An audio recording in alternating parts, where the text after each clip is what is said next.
How to easily set up remote desktop on Windows 11. Hi everyone, welcome to the channel.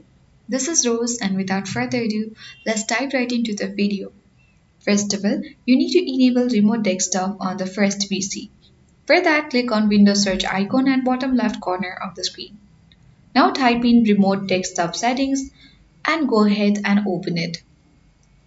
Now you will land on this remote desktop section where you need to simply enable or toggle the switch in order to enable the remote desktop. If it is toggle off, then you simply need to click on the button and click on confirm. After that, you will easily find your PC name as well. But in case if you don't find your computer name, you can again click on the search icon at bottom left corner and search for view your PC name.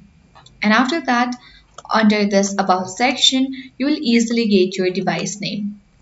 You can easily note down your computer's or PC name for later use.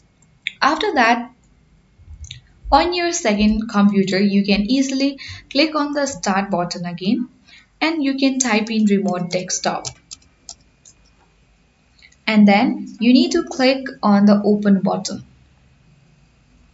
And after that, you simply need to enter the computer name with which you want to connect to. And after entering the computer name, you can easily click on the connect button. You need to provide the required username and password when prompted. And once authenticated, you will successfully connect to other PC via desktop or remote desktop.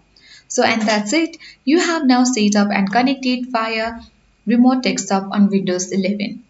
If you found this video helpful, then please hit the like button. Subscribe for more tech and tips videos. Thank you for watching and see you in the next video.